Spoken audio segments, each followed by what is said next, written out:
Channel में same Shukla. आज मैं आप लोगों को क्लास टेंथ एक्सरसाइज 3.1 का जो क्वेश्चन नंबर 14 है इसको सॉल्व करके दिखाऊंगा। आइए देखते हैं क्वेश्चन नंबर 14 कैसे सॉल्व होता है। आइए देखिए, कह रहा है कि ए व बी के ओ वे मान ज्ञात कीजिए जिनके लिए निम्न निकाय अपरिमित हल होता है। तो अपरिमित हल के बारे में आप लोग बहुत पहले ही सीख चुके हैं। अगर नहीं देखे तो आप लोग जाएं, अगले वीडियो में मैंने जो इसका इंट्रोडक्शन वाला वीडियो है उसको बना रखा है, उसमें आप लोग देखेंगे। आइए अपरिमित हल के बारे में आप लोग को जो फार्मूला होता है उसके बारे में मैं आप लोग को बताऊँ। देखिए अपरिमित हल का फार्मूला क्या होता है। क्वेश्चन नंबर जो पहला है उसमें पहले लिखते हैं। अपरिमित हल का जो फार्मूला होता है क्या होता है, a1/a2 equal to b1/b2 equal to c1/c2 और c1/c2। अब इसमें देखिए क्या करना है। आप लोग बहुत अनुभवी हो गए हैं, एक्सपीरियंस आप लोग का हो गया ये सवाल, इस पर सवाल लगाते तो मैं आप लोग को थोड़ा डायरेक्ट कराऊंगा। जैसे देखिए भैया, इसको a1 क्या है हमारा, पहले सवाल था 2 है, तो हम आपको लिख कर दिखाते हैं। a1 का जो मान है और a2 का जो मान है क्या हो जाएगा 2, और जो a2 का मान है कितना हो जाएगा, ये हो जाएगा a + b + 1 इसलिए बराबर लगा दो, ठीक है, बटे लगा दो इसको। फिर जो b1 का जो मान है आप लोग क्या लिखेंगे, b1 का मान कितना है 3, और जो b2 का मान है ध्यान से देखें a + 2b + 2 है कि नहीं। अब देखिए आप लोग क्या करेंगे, जो c1 का मान है, किसका मान है, c1 और c2 का मान है। तो c1 का मान क्या है, चलिए बताइए, 7 क्या है 7, और c2 का जो मान है वो क्या है 4 का मान a लिखकर + b + 1 ब्रेकर लगा के +1 लिख देते हैं, ठीक है।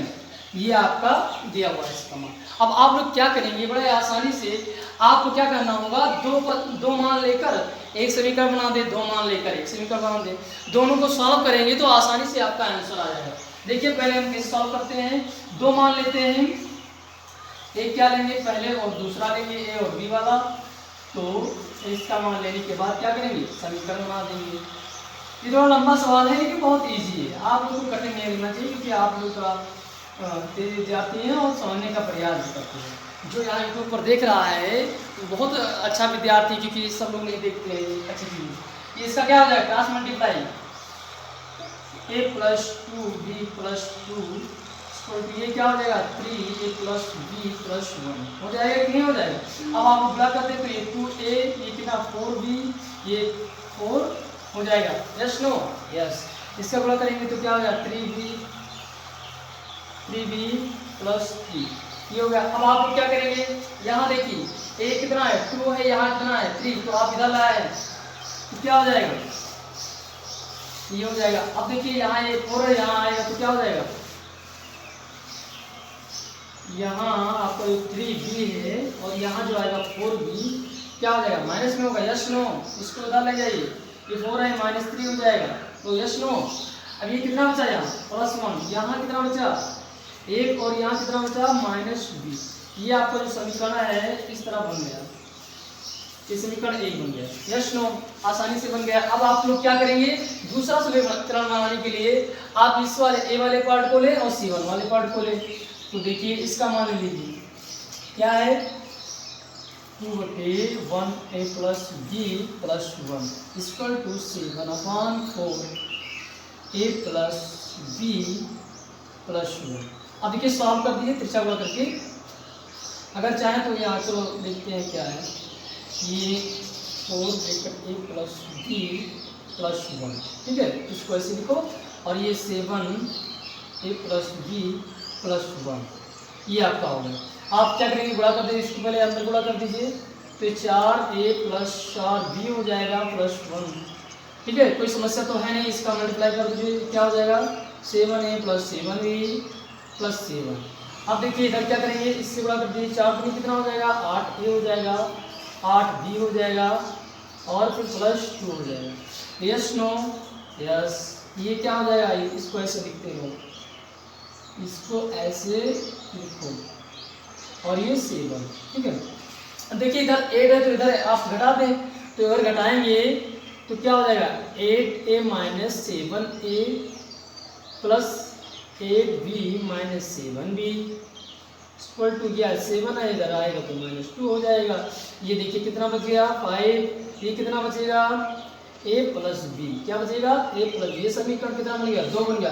अब समीकरण 1 और 2 को घटाने पर देखिए आप लोग दोबारा समीकरण में उसी में पढ़े होंगे, लेकिन समीकरण एक में आप देखिए यहाँ क्या है प्लस है, यहाँ माइनस है, यहाँ प्लस है।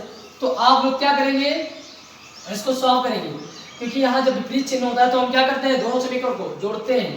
क्या करते हैं जोड़ते हैं। तो जोड़ दे एक समीकरण 1 और समीकरण 2 को जोड़ने पर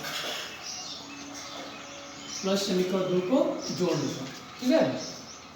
तो जो आपका समीकरण 1 है उसको भी लिखते हैं और समीकरण जो 2 है उसको भी लिखते हैं, और दोनों को जब जोड़ते हैं तब भैया देखो ये कितना 2a हो जाएगा, ये प्लस माइनस से कट जाएगा, इधर ये क्या हो जाएगा 6 हो जाएगा। अब ये देखिए इधर काटेंगे तो कितना आ जाएगा, a का मान 3 आ जाएगा, ठीक है।